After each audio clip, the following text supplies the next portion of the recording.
বদাহাট তো নিচ্ছি শহীদ ভাই ইনভাইট করে যাইনি আতন না এনে খুব ভালো লাগে সামনে আরো এগিয়ে যায় দোয়া করি। এখানে যে এত ভালো একটা কাজ হচ্ছে, স্রোত মাদকাসক্তি নিরাময় কেন্দ্র অনেক অনেক ভালো কাজ করে। আমার তো খুব ভালো লাগে, শহীদুল্লাহ প্রিন্স, লিটন, ওরা এই আয়োজন করছে, খুব ভালো লাগে।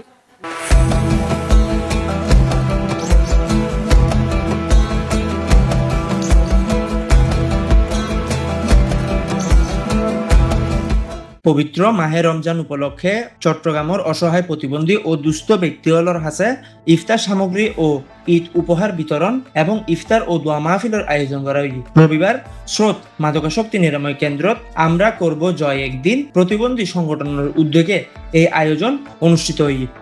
অনুষ্ঠানের প্রধান অতিথি হিসাবে উপস্থিত ছিল মাদকদ্রব্য নিয়ন্ত্রণ অধিদপ্তর চট্টগ্রামের বিভাগীয় কার্যালয়ের অতিরিক্ত পরিচালক জাহেদ হোসেন মোল্লা।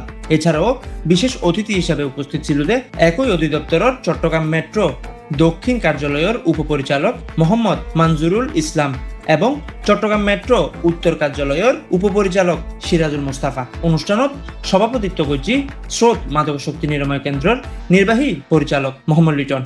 আমি আশা করি এর সাথে আরো অনেক ভালো হবে। আমাদের পাশে স্যার দাঁড়াইছে, এটা আমার থেকে খুব ভালো লাগতেছে।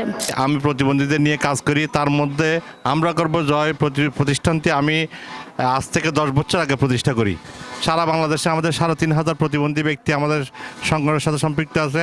আমরা প্রতিনিয়ত তাদের সাথে যোগাযোগের চেষ্টা করি, তাদের সমস্যার সমাধানের চেষ্টা করি, সমাজের বিত্তবান মহলের সাথে যোগাযোগ করে এবং আমাদের আত্মীয় স্বজন পরিজনদের থেকে বিভিন্ন দান অনুদান নিয়ে আমরা তাদের পাশে এসে দাঁড়াই। প্রতিবন্ধীদের নিয়ে যে প্রোগ্রামটা করছে তাদেরকে নগদ টাকাও দিয়েছেন, শুভেচ্ছা বিনিময়ের পাশাপাশি ইফতার সামগ্রী বিতরণ করেছেন। এটা নিঃসন্দেহে একটা প্রশংসনীয় উদ্যোগ। এ সময় বিভিন্ন মাদকাসক্তি নিরাময় কেন্দ্র নির্বাহী পরিচালক বৃন্দ, রিকভারির সদস্যসকল উপস্থিত ছিল। এর মধ্যে আলো, হেল্প, প্রশান্তি, দ্বীপ, সুক্তারা, অ্যালার্ট ও আভা নিরাময় কেন্দ্রের প্রতিনিধিরাও অংশগ্রহণ করছে। পরে অসহায় প্রতিবন্ধী ও দুস্থ ব্যক্তিগুলোর মাঝে ইফতার সামগ্রী ঈদ উপহার বিতরণ করা হয়েছে এবং দেশ ও জাতির কল্যাণের কামনায় বিশেষ দোয়া মাহফিল অনুষ্ঠিত হয়েছে। Iftekharul Hasan, C71 news, Chittagong.